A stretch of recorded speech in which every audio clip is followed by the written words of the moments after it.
नमस्कार, मैं हूं आपके साथ प्रीति और आप देख रहे हैं बिहार न्यूज। बेगूसराय में कोरोना संक्रमण के बढ़ते मामलों के बीच पुलिस कार्यालय में कार्यरत एक डीएसपी के कोरोना पॉजिटिव पाए जाने के बाद पुलिस महकमे में हड़कंप मच गया है। एहतियात के तौर पर एसपी ऑफिस को 3 दिनों के लिए बंद कर दिया गया है। साथ ही कार्यालय में पदस्थापित सभी कर्मियों को जांच कराने का निर्देश भी जारी कर दिया गया है। गौरतलब है कि अब तक जिले में 359 कोरोना पॉजिटिव मरीज पाए गए हैं, वहीं 800 से अधिक अभी भी संदिग्ध है, जिनका रिपोर्ट आना भी बाकी है। डीएम अरविंद कुमार वर्मा ने कहा कि लॉकडाउन में ढील मिलने के बाद अब सरकारी दफ्तरों में लोगों का आना जाना भी शुरू हो गया है, जिस वजह से कोरोना वायरस का खतरा भी अधिक बढ़ गया है। प्रिकॉशंस तो सभी विभाग के सभी कार्यालयों को दिया गया है, लेकिन कुछ कभी ऐसा हो जाता है कि जैसे वो अभी छुट्टी पे गए हुए थे घर पे भी, और साथ ही साथ कार्यालय में कई बार लोग आवेदन देने आते हैं। हालांकि उसको आवेदन को जो भी यहाँ पे प्रवेश करता है उसको हाथ सैनिटाइज करने को बोला जाता है, साबुन से जो हाथ धुलवाया जाता है, और आवेदन भी लोग देते हैं। आवेदन पत्र को तो पूरी तरीके से सैनिटाइज करना संभव नहीं है, थोड़ा बहुत रिस्क पे रहते हैं। हालांकि हम लोग और सख्ती से सभी कार्यालयों को इसको अनुपालन का निर्देश दे रहे हैं कि आवेदन पत्र वगैरह भी जैसा संभव जो आए तो तुरंत उसको टच ना करें, ज़्यादातर इलेक्ट्रॉनिक मोड पे ज़्यादा शिफ्ट करें। हम भी अवॉइड करते हैं, डायरेक्ट कोई हार्ड कॉपी में आवेदन देता है तो उसको नहीं छूते हैं तुरंत। वही सभी विभागों को, सभी कार्यालयों को ये निर्देश दिया जा रहा है। सावधानी बहुत ज़रूरी है इसमें। वो तो अभी हम लोग जितना लोग कांटेक्ट में आए हैं, और वो तो प्रिकॉशनरी मेजर है कार्यालय बंद करना, और जितने लोग कांटेक्ट में आए हैं सभी का प्राथमिकता पे सैंपलिंग कराई जा रही है, ताकि कोई भी व्यक्ति अगर उनके कांटेक्ट में आके पॉजिटिव हुआ किसी अन्य तरीके से तो उसको हम लोग समुचित इलाज कर सकें, उसके स्वास्थ्य में निगरानी रख सकें। और लेकिन वही है, हम लोगों के लिए भी एक और ज़्यादा और सचेत होने की ज़रूरत है कि और क्या क्या सावधानियाँ बरतें कि कोई भी कर्मी इसमें पॉजिटिव ना आने पाए। निर्देश तो लोग जानते हैं कि क्योंकि फ्रंट लाइन वर्कर्स के रूप में पुलिस विभाग के सभी पदाधिकारी, कर्मी और सभी सिपाही उसमें काम कर रहे हैं, तो रिस्क पे तो रहते हैं। और सावधानी बरतने का निर्देश दिया गया है कि लोग पूरी सावधानी बरतें ताकि किसी तरीके से कोरोना से संक्रमित ना होने पाएँ। तो इसके अतिरिक्त जिन लोगों की उम्र ज़्यादा है या किसी बीमारी से ग्रसित हैं, तो उसमें ये निर्णय हम लोग लिए, विभाग का डायरेक्शन भी है कि उनको यथासंभव जो ऐसी एक्सपोज्ड ड्यूटीज़ हैं जहाँ पे एक्सपोजर की ज़्यादा संभावना है वहाँ पे उनकी ड्यूटी ना लगाई जाए, क्योंकि जो हम लोग जैसा कि अभी ट्रेंड देख रहे हैं, जो मॉर्बिडिटी रही है इसमें कोरोना वायरस का ऐसा ही लक्षण अभी देखने को मिला है कि कोमॉर्बिडिटी के मामले ज़्यादा संज्ञान में आए हैं, जिनको कोई पहले से बीमारी रही हो, उन्हीं लोगों की डेथ हुई है। तो प्रिकॉशन के रूप में ये हम लोग का विभाग के डायरेक्शन के आरोप में ये निर्णय हम लोग लिए हैं।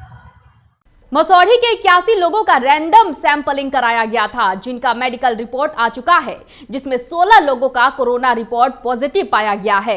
इन 16 में 7 पालीगंज के रहने वाले हैं। पॉजिटिव पाए गए सभी लोगों को आइसोलेशन वार्ड में रखा गया है। आपको बता दें कि ये सभी लोग पालीगंज में एक शादी समारोह में शामिल हुए थे।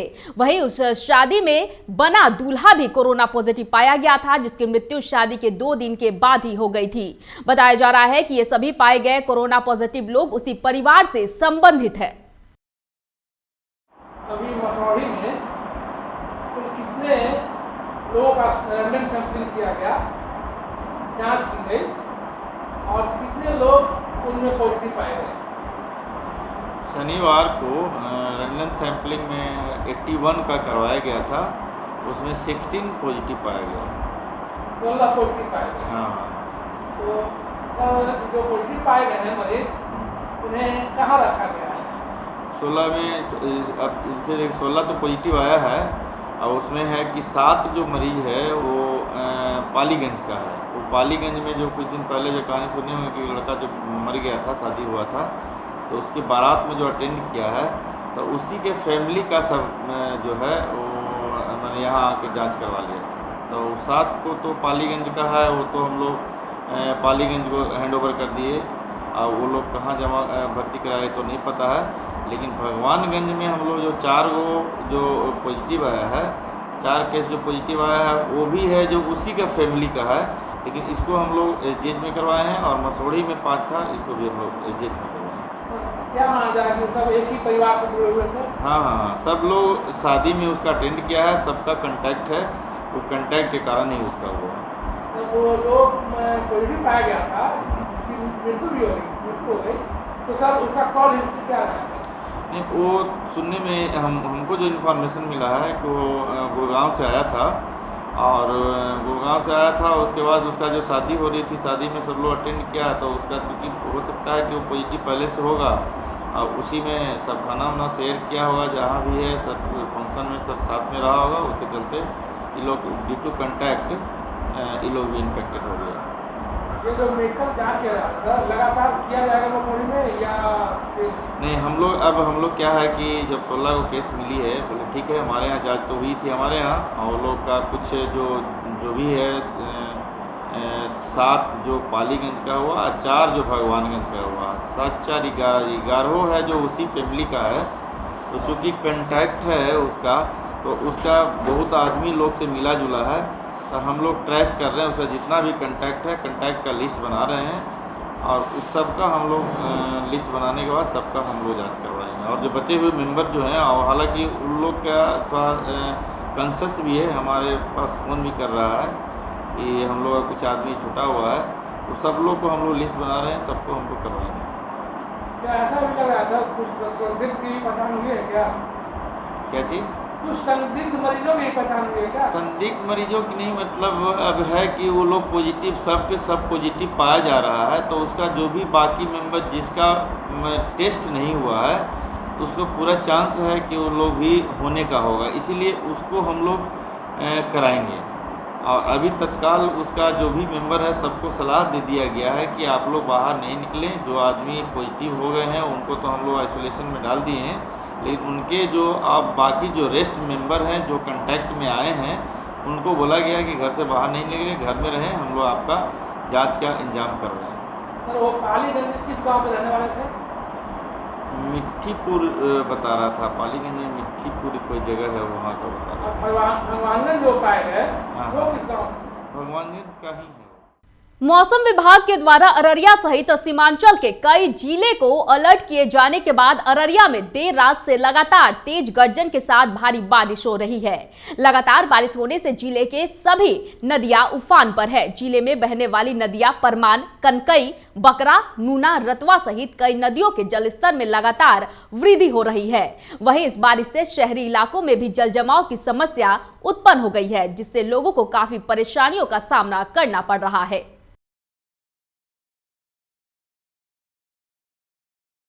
अपराध की योजना बना रहे 3 अपराधियों को फारबिसगंज एवं सिमराहा पुलिस ने संयुक्त रूप से छापेमारी कर गिरफ्तार कर लिया है।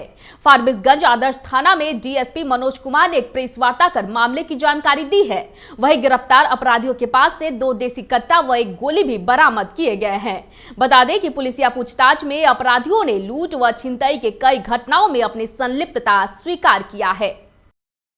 सूचना पर एसएचओ फारबिसगंज और एसएचओ सिमराहा की टीम को लगाया गया और पूरी टीम के द्वारा इसमें 3 अपराधकर्मियों की गिरफ्तारी की गई है, जिसमें 2 हथियार, 2 देसी कट्टा और 1 गोली बरामद हुआ तथा सिमराहा थाना क्षेत्र में दिनांक 22 को एक लूट हुई थी, जिसमें 489 नंबर के दर्ज हुआ था। इसमें लूट की गई मोटरसाइकिल, उसमें और जो उनके मटेरियल्स, पैसा, मोबाइल और आम और एटीएम कार्ड, पर्स, सभी चीज़ों की बरामदगी हुई। इसके अलावा कौनसम फैक्ट्री के पास से एक चाकू मारकर मोटरसाइकिल छीनने का प्रयास किया गया था तथा मोबाइल की लूट हुई थी, इसकी भी बरामदगी की गई है तथा ढेर सारे कांडों में इन लोगों की संलिप्तता प्राप्त हुई है।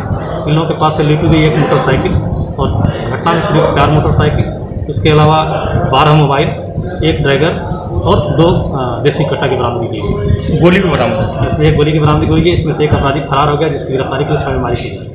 मुजफ्फरपुर पुलिस को बड़ी कामयाबी हाथ लगी है। कई महीनों से पुलिस के लिए सिरदर्द बना कुख्यात अपराधी बिट्टू ठाकुर को उसके गिरोह के साथ गिरफ्तार कर लिया गया है।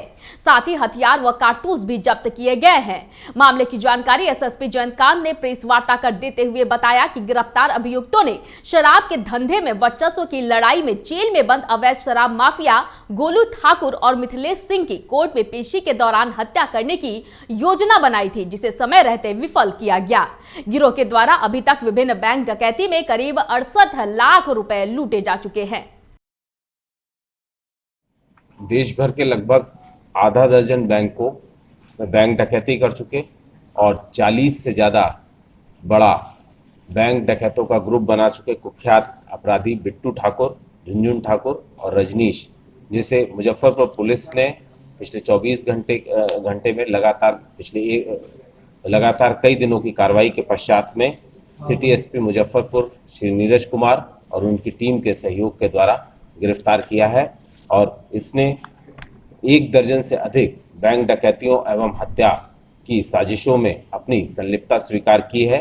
इस प्रकार अपराध को रोकने में पुलिस को एक बड़ी सफलता मिली है और जब इससे पूछताछ की गई तो इसने कुल बैंक डकैतियों में, जिसमें इसने 90 लाख से ज़्यादा रुपए डकैती में लूट और डकैती में प्राप्त किए, उसके बारे में पुलिस को अहम सुराग मिला है। इस प्रकार पुलिस को एक बड़े बैंक डकैती ग्रुप का खुलासा करने में सफलता मिली। क्या क्या बरामद इनके पास? अभी तक के जो इससे पूछताछ की गई है, इसने अपराध के दौरान जो हथियार है वो 4 हथियार बरामद किए गए हैं और इसके अलावा गोलियां बरामद की गई हैं। इसके अलावा इसका जो 1 दर्जन से अधिक जो लूट की घटनाओं एवं बैंक डकैतियों की घटनाओं में जो ये शामिल रहा है, उसमें इसने अपनी संलिप्तता स्वीकार की। ऐसी सूचना है, इस तरह की सूचना है कि दूसरे ग्रुप के द्वारा अगर कोई बैंक डकैती किया गया, उससे भी जो है कि लेवी के रूप में पैसा मांगते थे, ऐसी सूचना है। उस पर हम लोग कार्रवाई कर भी रहे हैं। जहाँ तक इनका आपका कहना है कि भूमाफियाओं से इनके संपर्क में, भूमाफियाओं के संपर्क अभी तक के अनुसंधान में नहीं आया है। अभी सीनियर सब ने जैसे बताया कि ये ग्रुप जो है काफ़ी टेक्निकली साउंड ग्रुप था और ये अपने जो है कि अन्य सदस्यों को भी टेक्निकली साउंड करते थे। पहले बैंक का रेकी करते थे, वहाँ से वीडियोग्राफी उसका बनाते थे और उस वीडियोग्राफी को अपने ग्रुप के हर सदस्यों के पास व्हाट्सएप के जरिए भेजते थे और उसके हिसाब से ये प्लानिंग करते थे कि कैसे ये जाएंगे। गाड़ी मुहैया कराने से लेके हथियार मुहैया कराने से सारा लीडरशिप जो है बिट्टू ठाकुर और झुनझुन ठाकुर का रहता था। रजनीश ठाकुर अन्य ग्रुपों के सदस्यों के साथ वहाँ पहुँचते थे और इस तरह की घटनाओं का अंजाम देते थे। बाढ़ थाना क्षेत्र के गुलाब बाग स्थित बाजार समिति आज की तारीख में डेंजर जोन में तब्दील हो चुकी है। इस जगह पर लगातार गोलीबारी की घटनाएं हो रही है। बता दें कि बेखौफ अपराधियों ने शहरी गांव के वार्ड सदस्य पति वीरेंद्र महतो को ताबड़तोड़ गोली मारकर जख्मी कर दिया।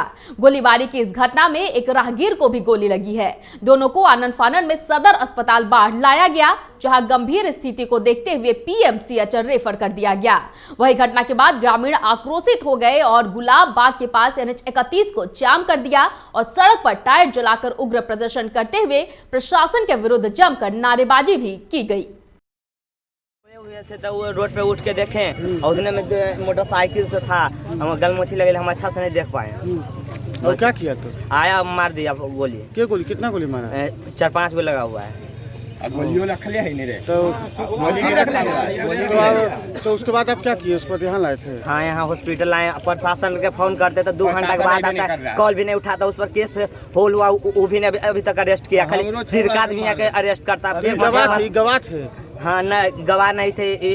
काम करा रहे थे वार्ड सदस्य के अंदर में, तो वार्ड सदस्य हुए तो उसी का काम करवा रहे थे। वार्ड सदस्य थे या वार्ड सदस्य के पति थे? वार्ड सदस्य के पति थे, तो काम करवा रहे थे। पहले इनका पुत्र का गोली लगा, तो उसके बाद इसमें केस मुकदमा चला, तो उसमें अभी 5 गो अरेस्ट हुआ है, जिसमें अभी 2-3 गो मुजरिम फरार है। उसका भी अभी तक एक बार भी पुलिस नहीं गया देखने के लिए क्या हुआ नहीं हुआ। खाली पैसा के चलते जाता है आता है बस। अभी हम सब के बोले, हम सब पर अभी केस करता था, दिन भर पुलिस पर 4 मरते जाता दिन भर। क्या नाम है आपका? मेरा नाम पवन कुमार हुआ। कौन लगते थे आपको? मेरा मामा लगते थे। बिहार राज्य के सभी जिले के साथ साथ कटिहार जिले के 16 प्रखंडों में तकरीबन 6000 ग्राम रक्षा दल के जवान इस संकट की घड़ी में अपनी जान को जोखिम में डालकर निःशुल्क सेवा देकर 3 महीने से लॉकडाउन का पालन करवा रहे हैं। इसी जवानों का हौसला अफजाई के लिए ग्राम रक्षा दल के परिवार द्वारा कटिहार जिले के 16 प्रखंड में सम्मान समारोह का आयोजन किया गया, जिसमें ग्राम रक्षा दल के जवानों के साथ साथ स्थानीय जनप्रतिनिधि पत्रकारों को भी अंगवस्त्र, सम्मान पत्र व मेडल देकर सम्मानित किया गया।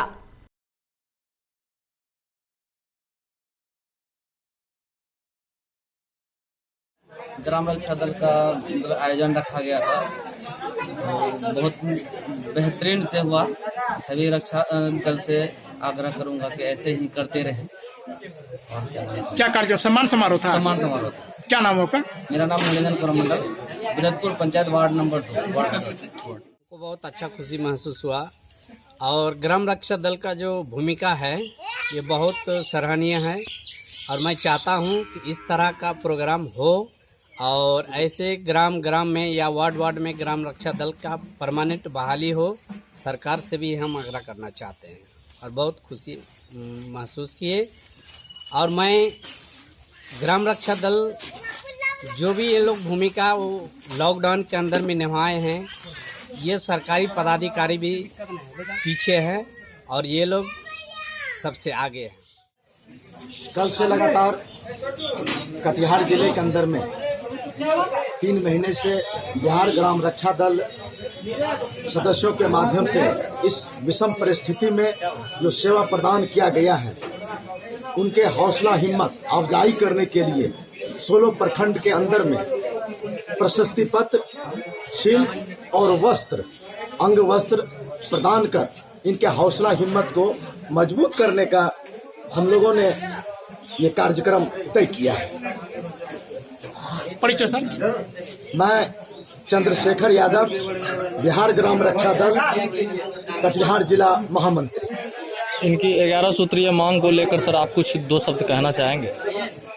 पहली बात हम कम समय में कहना चाहेंगे कि विषम परिस्थिति में पंचायत के दलपति पूरा प्रखंड के हम लोग कोरोना सेंटर में बहुत ड्यूटी किए। ग्राम रक्षा दल के 3 महीना से कंटिन्यू 12 घंटा पर लड़का को ड्यूटी करवाते आ रहे हैं। हम लोग की सरकार से यही मांग है कि कुछ वेतन भत्ता दिया जाए तो हम लोग खुशी से एकदम दिल तान के और ड्यूटी करेंगे, हमारे लड़का ड्यूटी करवाएंगे, सब कोई ड्यूटी करेंगे। कार्यक्रम था यहाँ आज हमारे ग्राम रक्षा दल प्रखंड कोढ़ा का यहाँ सम्मेलन था और हम लोग के ऊपर का जो है ग्राम रक्षा दल के जिला अध्यक्ष योगेंद्र प्रसाद मंडल, महामंत्री चंद्रशेखर यादव और अन्य दलपति जितने भी और सब भी आए हुए हैं। सम्मान समारोह था। हाँ, सम्मान समारोह था। विद्यालय में आप लोगों ने प्रोग्राम रखा है, किस चीज़ का प्रोग्राम है? ग्राम रक्षा दल परिवार की ओर से जो है हम लोग सम्मान समारोह हर प्रखंड में रख रहे हैं। प्रखंड मुख्यालय के आसपास जो भी जगह हमारे प्रखंड अध्यक्ष द्वारा ग्राम रक्षा दल के अध्यक्ष द्वारा दिया जा रहा है। हम लोगों का मुख्य उद्देश्य है कि कोरोना जैसी वैश्विक महामारी में कटिहार में पूरे बिहार के सभी जिलों में जिस प्रकार से ग्राम रक्षा दल के एक सदस्यों ने शालीनता का परिचय देते हुए लॉकडाउन का पालन सुनिश्चित करवाने के लिए सभी लोगों से आग्रह किया और इस विपत्ति के घड़ी में कदम से कदम मिलाकर अपने गांव, राज्य और देश के साथ खड़े रहे। इसलिए हम लोग सभी लोग मिलकर उन्हें सम्मानित करने का कार्य कर रहे हैं।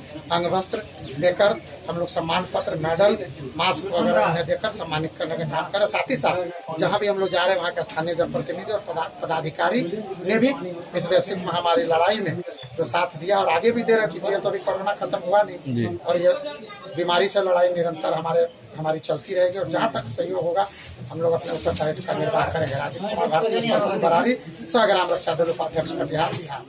सहरसा जिले के महिसी प्रखंड के कारू बाबा स्थान के समीप कोसी नदी में स्नान करने के दौरान 3 लोग कोसी नदी में डूब गए, जिसमें 2 लापता है, जबकि एक व्यक्ति को स्थानीय लोगों की मदद से बचा लिया गया, जिसे इलाज के लिए महिसी स्वास्थ्य केंद्र भेजा गया। वहीं घटनास्थल से लापता युवक का बाइक और चप्पल बरामद किया गया है। हमें 8 बजे संज्ञान में मुझे आया कि यहाँ पर महापुरा घाट पर 3 लोग की डूबने की सूचना मिली, जिसमें से एक तो बच गया है, बाकी 2 लोग डूब चुके हैं। इसमें बताया जा रहा है कि सभी जो है टीनेजर थे, 18, 19, 20 वर्ष के ही लड़के थे। जो बचा है बच्चा वही बताया। लॉकडाउन ने पूरी तरह से मसौढ़ी के फुटपाथी दुकानदारों की कमर तोड़ कर रख दिया है। फुटपाथी दुकानदारों का कहना है कि देश में लॉकडाउन का असर उन पर काफी पड़ा है। लोगों का कहना है कि लॉकडाउन होने की वजह से दुकान बंद रही, अब जबकि दुकानें खुली है तो ग्राहक नहीं है।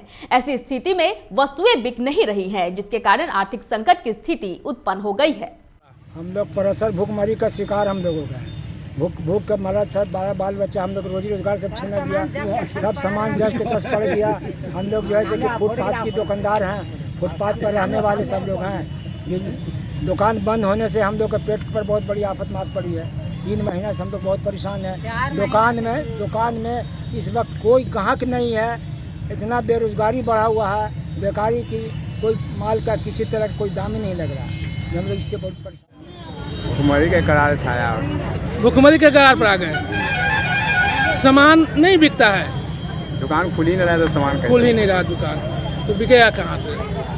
तो ऐसी स्थिति में सरकार से कोई सहायता मिल रही है कि नहीं मिली है? थोड़ा सा राशन 3 महीना में मिला था। राशन 3 महीना का मिला है, तो सरकार से क्या मांग करते हैं आप? सरकार से कुछ मांग है? मांग सरकार देगी तो ना, मांग क्या करें। तो इतनी हम लोग के साथ दिक्कत हुआ सर, से हम लोग खाने के लिए परेशान रहे और हम लोग को कुछ अनाज भी नहीं मिला और हम लोग के पास पैसा भी नहीं रहा और कोई सरकार हमारे सहायता नहीं की और सरकार का हम इंतजार में रहे। आज तक हमारा सरकार अभी तक कुछ सुविधा नहीं दी। नेता लोग आते हैं, वोट लेते हैं, जी चले जाते हैं। जी, नेता तो कोई भी हमारे पास आ ही नहीं किया। बहुत असर पड़ा सर कि खाना भी एकदम मर गए। 2-4 किलो सत्तू बेचते थे, महाजन के पूंजी मिलता था, वही में बचता था, तब बाल बच्चा के गुजर बसर करते थे। और 3 महीना से हम ऐसे ही बेकारी बैठे हुए हैं, खाने भी ना तड़प रहे हैं। यही रेलवे लाइन में फूट पर सत्तू बेचते हैं बाबू। सरकार की ओर से कोई सहायता? कोई सहायता नहीं। सरकार से कुछ मांग है? सरकार से कुछ मांग है आपकी? है सर। क्या मांग है सरकार से? यही रहने सहने का दौरी दुकान मिल जाता बाबू, 2-4-5 फीट मिल जाता था हम लोग के कमाने खाने का बाल बच्चा के साथ। लॉकडाउन में सर बहुत प्रभाव पड़ा, इतना कि मतलब हम लोग तरह हिमाम हो गए, यानी भूखा मर रहे हैं हम लोग। व्यापार है जो चल नहीं रहा है, एकदम बिजनेस ठप है। हम लोग फुटपाथ पे दुकान लगाते हैं सर, 3 महीना से परेशान है, ग्राहक कोई आ नहीं रहा है उतना इसलिए, और आता है तो दाम कम माल मिल नहीं पा रहा है, एकदम भूखमरी के शिकार हैं और सरकार कोई ध्यान नहीं दे रहा हम लोग पे। गरीब लोग फुटपाथी पे कैसे कमा खा रहे हैं, वो भगवान जा रहे हैं। क्या बेचते हैं आप? कपड़ा उपड़ा बेचते हैं सर, बच्चे लोगों का पैंट गंजी यही सब बेचते हैं।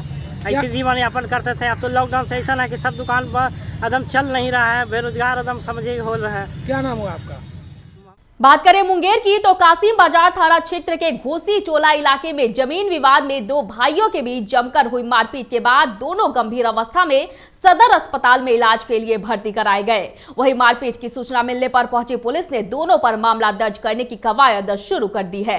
जानकारी के अनुसार जमीन पर जबरन घेराबंदी करने को लेकर 2 भाइयों के बीच जमकर मारपीट हुई, जिसमें दोनों भाई घायल हो गए। वहीं मामले के दूसरे पहलू को देखा जाए तो लोगों के अनुसार दोनों भाइयों ने आपस में किसी तीसरे के जमीन पर कब्जा को लेकर लड़ाई शुरू किया था। जमीन था जिसमें कि पापा मतलब अपना दादा का जमीन घेर रहे थे, तो उसके बगल में एक गरीब का ज़मीन है, तो उसमें ये मतलब मेरे चाचा जो है बोल रहे हैं, दावा करते हैं कि नहीं मेरा ज़मीन है इसमें और मेरा ज़मीन है। तो पापा मैंने बोले कहा कि गरीब का ज़मीन क्यों लेगा, नहीं लेना है, मेरा जो ज़मीन है वही रहेगा। तो मेरे चाचा बोलते हैं कहा कि नहीं मेरा है। तो प्रशासन लोग कागज़ मांगता है तो कागज़ वो लेके जाते नहीं। प्रशासन फिर बोला कि ठीक है आप अपना घेर लीजिए, साइड कर लीजिए। तो पापा वही साइड कर रहे थे तो वहाँ मतलब हाथ दूध चलाने लगे, मारपीट करने लगे डंडा से। उसके बाद अपने माथा अपने फाड़ तो बोला ना, तब हम वहाँ पहुँचे देखे कि चारों मिल के मार रहा है। रामानंद यादव, शुभम कुमार, सुशांत कुमार और छोटू यादव उसका दामाद, बेटी भी पूजा कुमारी। किस लिए किस लिए मार रहा है? बाबूजी की जमीन घेर रहा था, हम लोग आपस में बंटवारा भी नहीं किए। वही का। आप पत्नी हैं? क्या नाम है आपका? तो बोलने आया कोई बच्चा कि मार रहा है जमीन के। कैसे आए? हमको लोग लाया, कौन लाया नहीं जानते हैं। आपका क्या नाम है? मेरा नाम है कुमार दयानंद उर्फ वीरू है। कहाँ पे घर है आपका? कौन सा थाना क्षेत्र? घोसी टोला है, कासिम बिहारिया कोतवाली थाना। पुलिस को कंप्लेन किए? पुलिस को कंप्लेन किए, फोन से बोले पुलिस आया, सिविल में था, उसके तरफ से था। लगातार हो रही बारिश के क्रम में बेतिया नगर थाने के गांधीनगर बसवड़िया वार्ड संख्या 31 में आलोक रंजन के मकान पर अचानक आकाशीय बिजली गिर गई, जिसमें आलोक रंजन झुलसकर बुरी तरह से जख्मी हो गया। जख्मी हालत में आलोक रंजन को इलाज के लिए बेतिया के अस्पताल में भर्ती कराया गया, जहां इलाज जारी है। इस वक्त की खबरों में फिलहाल इतना ही। मुझे दीजिए इजाजत, लेकिन देखते रहिए बिहार न्यूज। नमस्कार।